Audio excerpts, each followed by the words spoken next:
Good morning students. 11वीं वाले बच्चे, सिद्धि हिंदी विद्यालय की इस ऑनलाइन क्लासेस में आपका हार्दिक स्वागत है। अब बच्चों, यहाँ पे हमारा ये जो दूसरा लेसन चल रहा है मियां नसरुद्दीन, यहाँ पे लेखिका का नाम है कृष्णा सोबती। कहानी की शुरुआत कुछ इस प्रकार से होती है कि ये कृष्णा सोबती है वो यहाँ पे मियां नसरुद्दीन से मिलते हैं, उनसे उनकी खासियत जानना चाहते हैं। क्यों? क्योंकि मियां नसरुद्दीन 56 प्रकार की रोटियां बनाने में माहिर हैं। दोनों के बीच में यहाँ पे प्रश्नोत्तर होते हैं। प्रश्नोत्तर में यहाँ पे लेखिका उनसे उनके वालिद यानी उनके पिता के बारे में भी पूछते हैं। यहाँ पे मियां नसरुद्दीन अपने पिता का नाम और अपने परदादा का नाम बताते हैं। इसके साथ साथ उन्होंने यहाँ पे ये बात भी बताई कि जैसे कि उनके पिता ने यहाँ पे उनको कुछ नसीहत दी थी, नसीहत यानी सीख। तो वो उन्होंने मियां नसरुद्दीन ने बताया कि नसीहत के साथ साथ मैंने यहाँ पे ये जो मैंने नानबाई का ये जो हमारा ख़ानदानी पेशा है उसको मैंने बखूबी संभालने के साथ साथ मैंने यहाँ पे बहुत सारे ऐसे उनके प्रति, जैसे कि मैंने भट्टी चलाने से लेकर बर्तन धोने से लेकर आटा गूंदने से लेकर मैंने सब काम किए। मैंने ये कभी नहीं सोचा कि ये काम मेरे बस का नहीं, क्योंकि यहाँ तक पहुँचने के लिए मैंने वो सब काम किया जो मुझे करना चाहिए। इसके साथ साथ बच्चों, यहाँ पे जब लेखिका और मियां नसरुद्दीन के बीच में प्रश्नोत्तर वार्तालाप होती है तब यहाँ पे उन्होंने किसी राह चलते इंसान को भी आवाज़ लगाई। फिर वापस लेखिका ने यहाँ पे प्रश्न किया कुछ उनके परदादा के बारे में।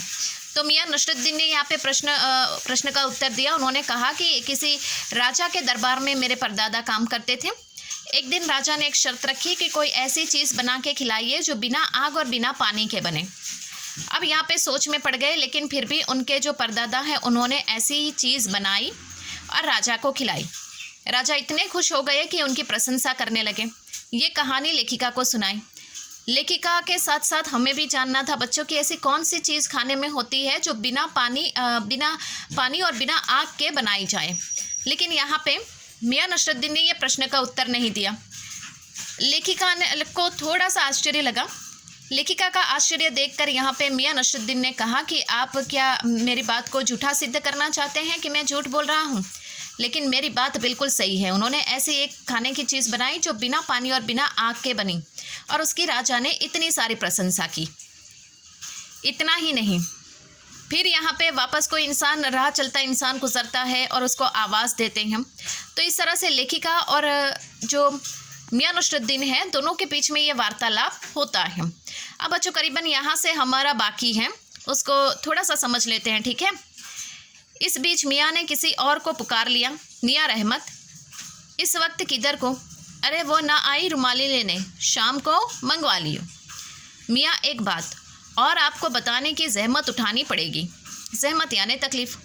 मियाँ ने एक और बीड़ी सुलगा ली थी, सो कुछ फुर्ती पा गए थे। पूछिए। अरे बात ही तो पूछिएगा, जान तो ना ले लेवेंगे। इसी में भी अब क्या देर, 70 के हो चुके। फिर जैसे आपने से ही कहते हो, अपने से ही कहते हो, वालिद मरहूम तो कुछ किए, 80 का क्या मालूम हमें इतनी मोहलत मिले न मिले। इस मजमून पर हमसे कुछ कहने न बना आया तो कहा। अभी यही जानना था कि आपके बुजुर्ग ने शाही बावर्ची खाने में तो काम किया ही होगा। मियाँ ने बेरुखी से टोका। वह बात तो पहले हो चुकी ना। हो तो चुकी साहब, पर जानना था कि दिल्ली के किस बादशाह के यहाँ आपके बुजुर्ग काम किया करते थे। अर्जी साहब, अजी साहब, क्यों बाल की खाल निकालने पर तुले हो? कह दिया ना कि बादशाह के यहाँ काम करते थे, सो क्या काफ़ी नहीं? हम खिसियानी हंसी हंसे। है तो काफ़ी, पर ज़रा नाम लेते तो उस वक्त से मिला लेते। वक्त से मिला लेते खूब, पर किसे मिलवाते?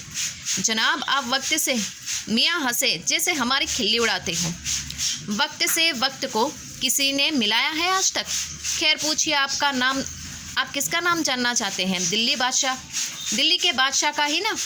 उनका नाम कौन नहीं जानता, जहाँ पना बादशाह सलामत ही ना। कौन से? बहादुर जफ़र की। मियाँ ने खींच कर कहा। फिर अलट पलट की वही बात। लिख लीजिए बस यही नाम। आपको कौन बादशाह के नाम चिट्ठी रुका भेजना है कि डाक खाने वाले के लिए सही नाम पता ही ज़रूरी है।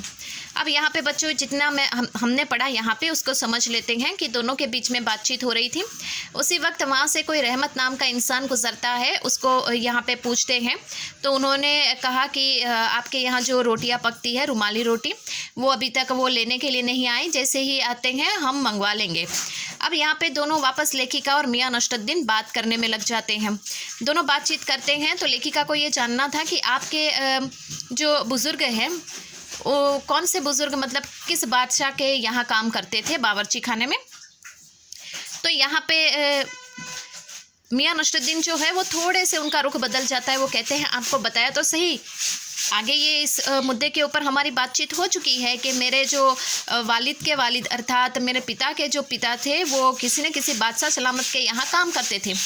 आगे हमने बात की, फिर आप क्यों पूछते हो। लेखिका ने कहा हाँ आपकी बात बिल्कुल सही है, लेकिन मुझे जानना है कि कौन से बादशाह के समय, अगर मुझे आप वक्त बता देते तो मैं वक्त उस बादशाह सलामत के साथ उस वक्त को मिला के थोड़ा सा अंदाज़ा लगा लेती। अब यहाँ पे मियाँ नसरुद्दीन वापस हंसने लगे, जैसे लेखिका का मजाक उड़ाते हो कि वक्त से वक्त को किसने मिलाया है, किसी ने नहीं। लेकिन आप तो कहते हैं कि वक्त से वक्त को आपको मिलाना है, आप क्यों बाल की खाल उड़ेते हो। मैंने आपको बोला ना कि मेरे जो यहाँ पे परदादा है वो किसी बादशाह के यहाँ काम करते थे। फिर भी आपको पूछना है तो पूछिए, किसका नाम जानना है, जहाँपना बादशाह सलामत का। फिर लेखिका ने पूछा कौन से, बहादुर शाह जफ़र। तो उन्होंने कहा हाँ आपको जो समझना है समझ लीजिए। आपको कौन सा उनको बहादुर शाह जफ़र अर्थात जो बादशाह सलामत दिल्ली के थे उनको चिट्ठी लिखकर भेजना है या डाक खाने का सही नाम पता जानना है। तो इस तरह से लेखिका और मियाँ नसरुद्दीन के बीच में बातचीत होती है। लेखिका को उनके प्रश्नों के उत्तर जो है वो सही ढंग से नहीं मिल रहे थे। अब थोड़ा और आगे बढ़ते हैं बच्चों। अब देखते हैं कि दोनों के बीच में क्या यहाँ पे वार्तालाप होती है। अब यहाँ पे हमें बिटर बिटर अपने तरफ देखते पाया तो सिर हिला अपने कारीगर से बोले, अरे ओ बब्बन मियाँ भट्टी सुलगा दो तो काम से निपटे। यह बब्बन मियाँ कौन है साहब। मियाँ ने रुखाई से जैसे फाँक की काट दी हो। अपने कारीगर और कौन होगे, मन में आया पूछ ले, आपके बेटे बेटियां हैं। पर मियाँ नसरुद्दीन के चेहरे पर किसी दबे हुए अनगढ़ के आसार देख यम मजमून न छोड़ने का फैसला किया। इतना ही कहा, ये कारीगर लोग आपकी शागिर्दी करते हैं। खाली शागिर्दी ही नहीं साहिबा, गिन के मजदूरी देता हूँ। 2 रुपये मन आटे की मजदूरी, 4 रुपये मन मैदे की मजदूरी। हाँ, ज़्यादातर भट्टी पर कौन सी रोटियाँ पका करती हैं। मियाँ को अब तक इस मजमून में कोई दिलचस्पी बाकी न रही थी, फिर भी हमसे छुटकारा पाने को बोले। बकरखानी, शिरमाल, तोफ्तान, बेसनी, खमीरी, रुमाली, गाँव दिदा, गाजेबान, तुनकी। फिर तेवर चढ़ा, हमें घूर कर कहा, तुनकी पापड़ से ज़्यादा महीन होती हैं। महीन यानी बहुत ही नाजुक मुलायम। महीन, हाँ, किसी दिन खिलाएंगे आपको। एकाएक मियाँ की आंखों के आगे कुछ कौंध गया। एक लंबी सांस भरी और किसी गुमशुदा याद को ताज़ा करने को कहा। उतर गए वे ज़माने और गए वे कद्रदान जो पकाने खाने की कद्र करना जानते थे। मियाँ अब क्या रखा है, निकाली तंदूरी से निकली और हज़म। अब यहाँ पे दोनों के बीच में बच्चों बातचीत होती है। इस बातचीत में किस प्रकार से यहाँ पे होता है, ये पाठ का अंत यहाँ पे होता है। अब जो हमने पढ़ा उसको समझ लेते हैं कि यहाँ दोनों के बीच में लेखिका और कृष्णा सोबती और मियाँ नसरुद्दीन के बीच में बातचीत होती है। तो उन्होंने भट्टी की और सुलगाने के लिए यहाँ पे उनका जो कारीगर है जिसका नाम बब्बन है उसको आदेश दिया। फिर उन्होंने कहा कि लेखिका को ऐसा लगा कि उनके बच्चों के बारे में पूछ लें मियाँ नसरुद्दीन से कि आपके कोई बेटा बेटी है। लेकिन यहाँ पे मियाँ नसरुद्दीन से ये प्रश्न नहीं पूछा। मियाँ नसरुद्दीन ने कहा कि मेरे यहाँ कारीगर है जो ये सारे के सारे बहुत अच्छी तरीके से काम करते हैं। मैं उनको मजदूरी जो देता हूँ उसमें जो आटा होता है, गेहूं का आटा गूंदने के लिए 2 रुपये मन, मतलब 20 किलो गेहूं का आटा गूंदने के लिए मैं 2 रुपये देता हूं और 20 किलो मैदे का आटा गूंदने के लिए मैं उनको 4 रुपये देता हूं। फिर यहाँ पे लेखिका ने पूछा कि आप कौन कौन सी मतलब रोटियां पकाते हो यहाँ पे। तो उन्होंने यहाँ पे ये जो है ना बकरखानी, शिरमाल, ताफ्तान, बेसनी, खमीरी, ये रोटियों के नाम हैं। अब मियां नसरुद्दीन को यहाँ पे उनकी बातों में ज़्यादा दिलचस्पी नहीं थी। उन्होंने कहा कि तुनकी ये जो है तुनकी पापड़ से ज़्यादा महीन होती है। ये वाक्य के नीचे अंडरलाइन करना बच्चों कि कौन सी रोटी ज़्यादा महीम होती है। महीम यानी नाजुक और मुलायम। एक एक वाक्य में प्रश्न पूछा जाता है। आगे ये प्रश्न पूछा गया था 2 बार, इसके लिए आपको कहती हूँ। ये तुनकी ये जो नाम है इसके नीचे अंडरलाइन करना, क्योंकि ये जो रोटी होती है वो पापड़ की तरह एकदम नाजुक मुलायम होती है। तो यहाँ पे मियां नसरुद्दीन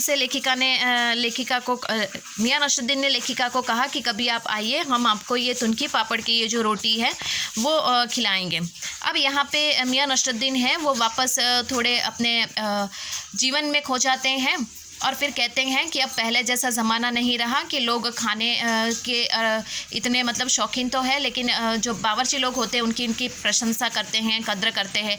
आज के ज़माने में तो अब जो खाना होता है उसको निकाल कर फिर तुरंत ही खा लेते हैं, कोई किसी की मतलब प्रशंसा नहीं करता। तो बच्चों आज का ये जो पाठ है हमारा यहाँ पे ख़त्म होता है। नेक्स्ट वाले वीडियो में हम उसके प्रश्नोत्तर की चर्चा करेंगे। तब तक के लिए यहाँ पे रुकते हैं। Thank you.